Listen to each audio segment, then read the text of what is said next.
Samuel Diallo a dit au policier, « Je suis de la DGSI ». La réponse a été, « Je m'en fiche ». 10 minutes plus tard, devinez qui était menotté. Il était 18h42 quand Samuel a vu les lumières clignotantes dans son rétroviseur. Le soleil n'était pas encore complètement couché. Une lueur dorée s'étendait sur les toits des maisons du comté de Dunvity. En Virginie, des enfants jouaient encore dehors à vélo. Des arroseurs tournaient dans quelques jardins. Samuel, lui, voulait juste rentrer chez lui. Il avait quitté Norfolk 2 heures plus tôt. Il venait de terminer un long service avec son équipe spéciale. Surtout des réunions, des plans et des papiers. Pas d'arrestation, pas d'armes, pas d'action, juste un carnet et un café froid. Maintenant, il roulait sur une route calme. Dans un quartier résidentiel. Il était à 20 minutes de chez lui. À Petersburg, il ne se pressait pas. Sa Dodge chargée noire avançait doucement à 45 km/h.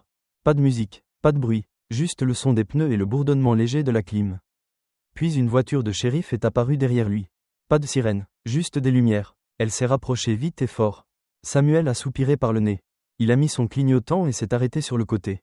Ce n'était pas la première fois qu'on l'arrêtait. Mais ça ne devenait jamais normal. Pas pour quelqu'un comme lui dans un endroit comme ça. Il a coupé le moteur. Il a baissé la vitre à moitié. Il a mis ses 2 mains sur le volant. Bien visible, bien clair. Chaque geste était lent, précis. Le policier est sorti de sa voiture. Un homme blanc, costaud, environ 1,80 mètres. Il portait des lunettes noires. Même si le soleil disparaissait presque. Sa main droite était posée sur sa hanche. Trop près de son arme pour que ce soit innocent. Il n'a pas dit bonjour. Il ne s'est pas présenté. Il s'est approché avec un air déjà prêt à chercher des ennuis. « Tu vis ici » a-t-il demandé. Samuel n'a pas tourné la tête. Il a gardé les yeux devant lui. Calme. Oui, le policier a penché la tête. Comme s'il n'y croyait pas. Permis et papier. Samuel a hoché la tête légèrement. D'accord, mon portefeuille est dans ma veste. Sur le siège passager. Les papiers sont dans la boîte à gants. Je vais les prendre lentement. Ça va ? L'homme n'a pas répondu. Il a continué à le fixer. Samuel a bougé doucement, sans brusquerie. Il a pris son portefeuille d'abord. Puis les papiers. Il les a posés sur le tableau de bord. Ensuite, il les a tendus. Vous pouvez me dire pourquoi vous m'arrêtez ? Le policier a jeté un œil aux documents, mais ne les a pas pris. Tu roulais bizarrement dans le quartier. Bizarrement ? Oui, a répété le policier. Comme si c'était une vraie raison. Tu ralentissais, tu regardais les maisons. Quelqu'un a appelé pour signaler. Samuel a cligné des yeux. Je roulais à 45, je veux juste rentrer chez moi. Tu as quelque chose dans la voiture que je devrais savoir ? Samuel l'a regardé maintenant. Pardon ? Le policier a reculé d'un demi-pas. Je te demande si tu es nerveux pour une raison. Samuel a retenu un rire sec. Je ne suis pas nerveux. Je suis fatigué. Je travaille depuis 7 heures ce matin. Je veux rentrer. Sors de la voiture. Samuel s'est arrêté un instant. Pourquoi ? C'est un ordre. Il a respiré 10 plis. Ça allait vite, trop vite. Officier, a-t-il dit, en tendant lentement la main vers le siège passager. Je suis agent fédéral, DGSI. Mon badge et ma carte sont dans ce portefeuille. Prenez une seconde pour vérifier. Je m'en fiche de ce que tu dis. Sors maintenant. Les mots ont frappé fort. Pas par leur volume, mais par leur intention. Samuel a ouvert son portefeuille. Il l'a tenu par la fenêtre. La carte était claire. Le badge doré brillait sous les derniers rayons du soleil. Agent spécial Samuel Diallo, bureau de Norfolk. Je ne suis pas une menace. Je veux juste rentrer. Le policier n'a même pas regardé le badge. Il n'a pas bougé les yeux. J'ai un homme qui refuse d'obéir. A-t-il dit dans sa radio. Il prétend être de la DGSI. Je demande des renforts. La mâchoire de Samuel s'est serrée. Pas de colère, de retenue. Ce n'était plus un malentendu. C'était voulu. Mais avant qu'il puisse dire un mot, la main du policier s'est rapprochée de sa ceinture. Samuel a compris où ça allait. Ses doigts n'ont pas bougé. Il a gardé le badge en l'air. Ses yeux fixés sur l'homme. Monsieur, a-t-il dit, la voix dure comme la pierre. Vous faites une erreur. Le nom sur l'uniforme était Dupont. Pas un débutant, mais pas un gradé non plus. Le genre de type qui sait juste assez pour abuser, mais pas assez pour reculer. Je ne vais pas te le redemander. A lancé Dupont. Sors de la voiture, main visible. Samuel l'a regardé droit dans les yeux. Je me suis déjà identifié. Vous ne m'avez pas dit ce que j'ai fait de mal. Et vous n'avez pas vérifié mes papiers.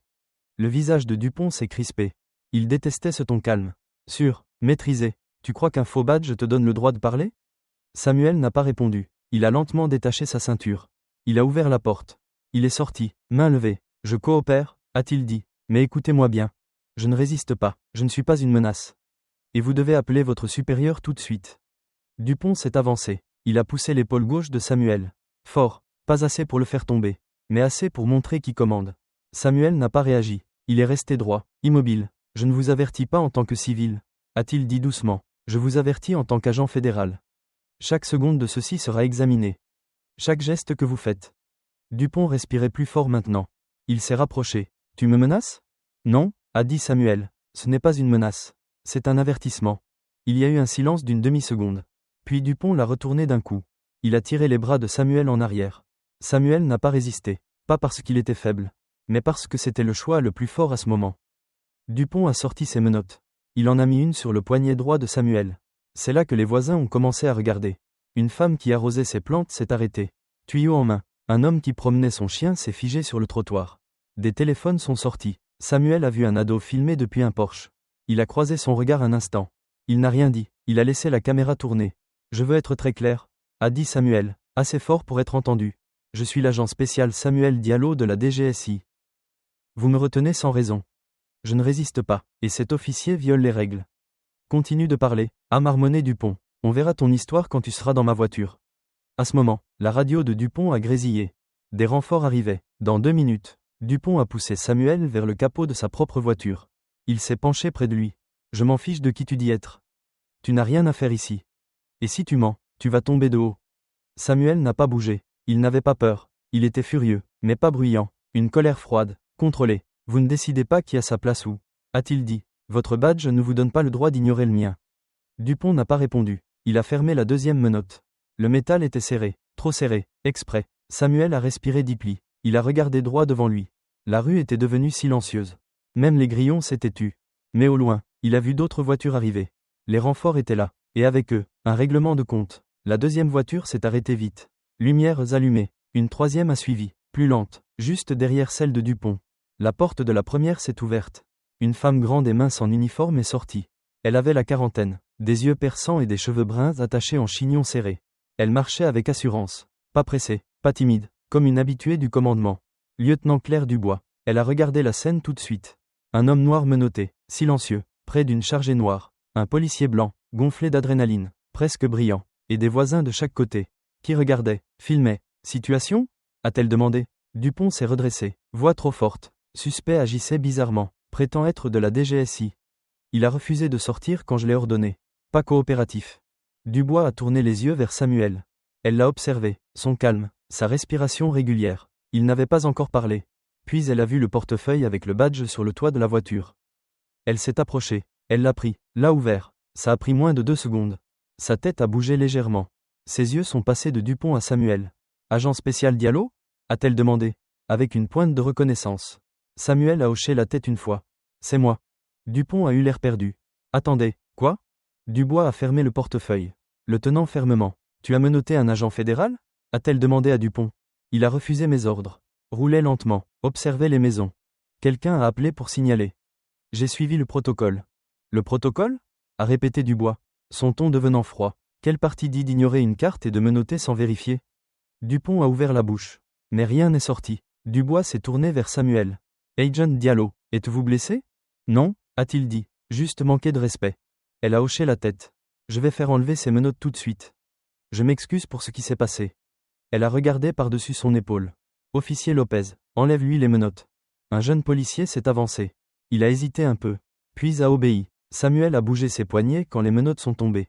Des marques rouges étaient déjà visibles. Vous portez une arme? A demandé Dubois, en regardant sa hanche. Je ne suis pas en service. Pas d'arme sur moi. Elle a hoché la tête encore. Analysant vite. Dupont s'est avancé, voulant reprendre le contrôle. Lieutenant, avec tout le respect, il n'a pas été clair. Il était vague, je suivais un appel d'urgence. La voiture était volée? A-t-elle demandé. Non. Il était agressif? Non, a marmonné Dupont. Il a résisté? Dupont s'est tu un instant. Il avait une attitude. Dubois a levé les sourcils. Une attitude? Il y a eu un long silence. Je veux voir les images de ta caméra corporelle. Maintenant, a-t-elle dit. Dans la voiture, a-t-il grogné. Va les chercher. Alors que Dupont s'éloignait, Samuel s'est approché de Dubois. Il a baissé la voix. Vous l'avez sauvé. Il était à ça de faire une grosse erreur ce soir. Dubois a hoché la tête. J'ai vu ce regard chez trop d'hommes. Bon ou mauvais, ce n'était pas du travail de police. C'était de l'ego. Samuel a regardé les voisins dehors. Quelques-uns chuchotaient entre eux. L'ado filmait toujours. Il n'était pas humilié. Il savait ce qui aurait pu arriver. Et qui aurait été blâmé si ça avait mal tourné. Mais avant que Dupont revienne, Samuel s'est tourné vers sa voiture. Car ce qui venait ensuite n'était plus une question de contrôle. C'était une question de vérité. Dupont est revenu avec sa caméra corporelle. Il la tenait comme un trophée. Dubois n'a rien dit. Elle a tendu la main. Il a hésité, puis l'a donnée. Elle a appuyé sur « Play ». Les autres policiers regardaient en silence. Ils se tenaient mal à l'aise sous la chaleur. Le soleil était presque parti. Juste une tache orange derrière les toits. Mais la rue était éclairée par les voitures de police et les écrans des téléphones. Les images étaient claires. La voix de Samuel était stable. Calme, professionnelle. Tu vis ici? Oui, mon portefeuille est dans ma veste. Les papiers dans la boîte à gants. Officier, je suis agent fédéral, DGSI. Je me suis identifié. Vous ne m'avez pas dit ce que j'ai fait. Plus ça jouait, plus le visage de Dubois changeait. Sa mâchoire s'est serrée. Son front s'est plissé. Elle n'a pas posé de questions. Elle n'en avait pas besoin. Samuel se tenait à quelques pas, bras croisés. Ses yeux ne regardaient pas l'écran. Mais Dubois a éteint la caméra et l'a rendue. Tu as violé le protocole, a-t-elle dit simplement. Tu as aggravé la situation sans raison. Tu as ignoré une carte officielle et retenu un agent fédéral sans droit. Dupont a bougé, ses joues rougissant. Lieutenant, ce type, il avait une attitude. Il me défiait. Ce n'est pas comme ça qu'un contrôle doit se passer. Une attitude? La voix de Dubois n'était pas forte, mais tranchante. Tu as pensé que cette attitude venait peut-être d'être arrêtée chez lui? Pour avoir roulé en dessous de la limite? Dupont a voulu parler, mais elle l'a coupé d'un regard. Assez. Je signale ça aux affaires internes. Tout de suite, tu es relevé de tes fonctions. En attente d'enquête. Vous êtes sérieux? Tu crois que je vais cacher ça? A-t-elle répondu. Il y a des téléphones. Des caméras. Ta caméra dit la même chose que les leurs. Dupont était sonné. Ça n'avait pas de sens pour lui. Il n'était pas habitué à rendre des comptes si vite. Ni si publiquement. Mais Dubois s'est avancé, presque nez à nez. Tu as menotté un agent fédéral pour rien. Tu crois que ton badge te protège de tout? Il ne te donne pas le droit de faire ce que tu veux. Samuel a regardé ses poignets. Encore rouges, encore douloureux. Je ne veux pas d'excuses, a-t-il dit. Je veux des comptes. Dubois a hoché la tête lentement. Tu vas les avoir. À ce moment, l'ado du Porsche s'est approché. Vous avez tout filmé? A demandé Samuel. Le gamin a hoché la tête. Chaque seconde. Bien, garde-le précieusement. Le garçon a dégluti. Vous allez bien, monsieur? Samuel n'a pas répondu tout de suite. Il a regardé Dupont, figé, perdu. Il cherchait comment son pouvoir lui avait échappé en moins de 20 minutes. Puis il s'est tourné vers le gamin. Ça ira? A-t-il dit. Dupont a baissé les yeux sur sa radio, comme si elle allait le sauver. Ça n'a pas marché. Lopez a appelé Dubois, met l'officier Dupont en garde à vue. Procédure standard, menottes, droit, comme tout le monde. Le silence dans la rue est devenu tranchant. Même les oiseaux s'étaient tus. L'officier Lopez a cligné des yeux. Vous voulez que je... Tu m'as entendu. Le visage de Dupont est devenu blanc. Attendez, quoi? Vous m'arrêtez? Tu as agressé un agent fédéral et menti dans ton rapport. Ce n'est pas juste une faute. C'est un délit. Samuel n'a rien dit. Il n'en avait pas besoin. Mais alors que Dupont était tourné et menotté, Samuel a détourné le regard. Pas par pitié, mais parce que la justice, ce n'est pas voir quelqu'un tomber. C'est empêcher qu'il entraîne les autres avec lui. La foule était calme, mais l'air était lourd, comme s'il retenait son souffle. Dupont n'a rien dit pendant que Lopez lui mettait les menottes. Le cliquetis a résonné plus fort qu'il n'aurait dû. Pas de cri, pas de résistance, juste du choc. Un homme trop surpris pour se battre contre ce qu'il n'avait pas vu venir. Dubois n'a pas jubilé, elle n'a pas souri, elle est restée concentrée. Mets-le à l'arrière de ta voiture. Je rédige les charges. Lopez a hoché la tête, encore sous le choc de l'ordre. Samuel est retourné vers sa voiture.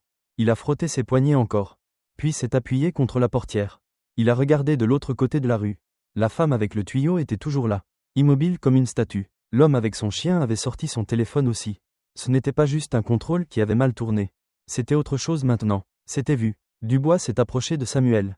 Les mains derrière le dos. Professionnel. Je suis désolé, Agent Diallo. Pas d'excuses, ça n'aurait pas dû arriver. Samuel a hoché la tête brièvement. J'apprécie, mais ne faisons pas comme si c'était rare. Dubois n'a pas bronché, ce n'est pas rare. Mais aujourd'hui, quelqu'un l'a vu, ça compte. Ils sont restés là, dans la lumière qui s'éteignait. La tension flottait encore, comme une chaleur après un feu. Vous voulez porter plainte interne ou passer par la DGSI directement? A-t-elle demandé. Je vais par la DGSI, a dit Samuel, mais je veux toutes les images. Vous les aurez, a-t-elle dit. Tout est sécurisé et sauvegardé. Il a hoché la tête encore, puis a penché la tête légèrement. Ça vous dérange si je revois l'enregistrement de votre angle? Elle a hésité un instant, puis a sorti sa caméra corporelle. Elle l'a allumée. Le petit écran s'est illuminé entre eux. On le voyait au volant. Calme, contrôlé. Il offrait sa carte, restait stable, même quand la voix de Dupont montait. Officier, je suis agent fédéral. Tu crois que je m'en fiche de qui tu dis être? Sors maintenant. C'est une erreur. Mets tes mains où je peux les voir. Samuel regardait ça comme si c'était quelqu'un d'autre. Comme s'il voyait à travers un miroir sans teint. Une version de lui qui ne bronchait pas. qui ne jurait pas, ne bougeait pas mal, même quand tout en lui voulait exploser. Puis est venue la partie où Dupont l'a menotté. Ce bruit, clic, clic, il a fermé les yeux une seconde. Juste pour respirer. Vous pouvez m'envoyer ça ? A-t-il demandé. Dubois a hoché la tête. C'est déjà fait. Une voix s'est élevée derrière eux. Vous êtes resté sacrément calme, a dit quelqu'un. Samuel s'est retourné. C'était l'ado, peut-être 16 ans, tenant toujours son téléphone. Il filmait encore. Vous n'avez pas crié, pas frappé, pas bougé. Je ne devrais pas avoir à le faire, a répondu Samuel. Le gamin a baissé les yeux. Si c'était moi, je ne sais pas si j'aurais pu rester calme comme ça. Samuel s'est avancé, doucement mais sérieux. Tu n'as pas à prouver que tu es calme pour rester en vie. Ce n'est pas une règle, c'est de la survie. Mais parfois, survivre veut dire rester calme. Le garçon a hoché la tête. Ses yeux montraient de la peur, de l'admiration, un peu de colère aussi. Comment vous vous appelez ? A demandé Samuel. Lucas. Eh bien, Lucas, garde cette vidéo précieusement. Pas pour moi, pour toi. Il a hoché la tête encore, les yeux grands ouverts. Oui, monsieur. Samuel s'est tourné vers sa voiture. Il a posé la main sur le toit, comme pour sentir quelque chose de solide. Mais avant de monter, Dubois l'a appelé une dernière fois. La nuit n'était pas finie. Samuel s'est retourné lentement, sourcils levés. Elle ne s'approchait pas cette fois. Elle était près du capot de sa voiture. Voix claire. Avant que vous partiez, a-t-elle dit, j'ai besoin d'une déposition officielle. Ici ou au poste ? Samuel a regardé la rue. Quelques voisins rentraient chez eux. Mais certains restaient, observant, attendant. Lucas était toujours là, pianotant sur son téléphone. Il uploadait probablement la vidéo. Je viendrai demain, a dit Samuel. Là, je veux juste rentrer. Dubois a hoché la tête. Sans insister. Compris. Il s'est tourné vers sa chargée et a ouvert la porte. Mais avant de monter, il s'est retourné. Vous pensez qu'il lui arrivera vraiment quelque chose ? Dubois n'a pas répondu tout de suite. Elle a croisé les bras. Je ne peux pas promettre une sanction, a-t-elle dit. Mais ce soir, je peux promettre la vérité. Et parfois, c'est comme ça que la justice commence. Il a réfléchi à ça. Pas de satisfaction, juste la réalité. En s'asseyant au volant, elle a ajouté une dernière chose. Pour ce que ça vaut, merci d'être resté calme. Vous avez mis la barre plus haut qu'il ne méritait. Samuel a juste hoché la tête. Je ne l'ai pas fait pour lui. Il a fermé la porte. Il a démarré le moteur. Il est parti doucement du trottoir. Le soleil était parti maintenant. Les lampadaires s'allumaient un par un. Mais il n'a pas roulé vite. Il a baissé la vitre. Il a laissé l'air lui frapper le visage. Il a conduit vers Petersburg. Ses poignets étaient douloureux, son esprit plus vif que jamais. Au loin, Dubois a regardé sa voiture disparaître. Elle s'est tournée vers Dupont. Il était assis à l'arrière de la voiture de Lopez. Le visage rouge, encore sous le choc. Sa bouche bougeait, mais rien ne sortait, comme s'il comprenait enfin que son badge ne le sauvait pas. Dubois s'est approché de la portière. Tu es accusé de détention illégale, usage excessif de la force et manquement à la vérification d'identité légale. Il l'a regardé, comme s'il n'entendait pas bien. Allez, Claire, tu ne vas pas vraiment m'inculper ? Elle l'a fixé. Tu crois que tu es au-dessus de ça ? J'ai fait un choix basé sur son comportement. Je pensais qu'il mentait. Tu n'as pas pensé du tout, a-t-elle coupé. Tu n'as pas vérifié, tu n'as pas regardé la carte qu'il te donnait. Parce que la vérité ne t'intéressait pas. Juste le contrôle. Il a ri, amer. Alors maintenant, je suis le méchant ? Non, a-t-elle dit. Tu es celui qui pensait que les règles étaient pour les autres. Elle a reculé. Elle a tapé sur la vitre. Elle s'est tournée vers Lopez. Emmène-le. Quand la voiture est partie, quelques voisins ont applaudi. Juste 2 ou 3, lentement, hésitants, mais réels. Pas pour l'arrestation, mais parce que quelqu'un avait enfin vu et agi. Lucas s'est approché de Dubois, regardant la voiture s'éloigner. Vous pensez qu'il perdra son badge ? Dubois a baissé les yeux vers le gamin. Ça dépend de qui regarde. Il a hoché la tête, tenant toujours son téléphone. Il regarde maintenant. Elle n'a rien dit. Elle a juste hoché la tête une fois. Elle est retournée vers sa voiture. Le lendemain matin, la boîte mail de Samuel était pleine. Des messages de la DGSI, des reporters, des affaires internes. Il voulait des déclarations, des détails, des extraits. Mais Samuel n'a pas répondu tout de suite. Il s'est assis à sa table de cuisine. Avec un café noir, il a regardé la vidéo de Lucas en boucle. La façon dont Dupont donnait des ordres. La façon dont Samuel restait calme. La façon dont Dubois est intervenu et a tout arrêté. Pas mis en pause, pas reporté, arrêté. Il a éteint l'écran. Il a regardé par la fenêtre. La justice n'est pas toujours bruyante. Parfois, c'est juste quelqu'un qui fait son travail. Si vous regardez ça et pensez, ça aurait pu être moi. Vous n'avez pas tort, ce genre de situation arrive tous les jours. Mais ce qui change les choses, ce qui bouge le sol, c'est quand les gens doivent rendre des comptes. Peu importe l'uniforme qu'ils portent. Alors parlez, filmez, partagez, tenez bon quand ça compte. Car le respect, ce n'est pas un badge. C'est comment vous le portez. Et la prochaine fois que quelqu'un pense que son pouvoir le met à l'abri, rappelez-lui que le vrai pouvoir n'a pas besoin de prouver quoi que ce soit. Il fait juste ce qui est juste.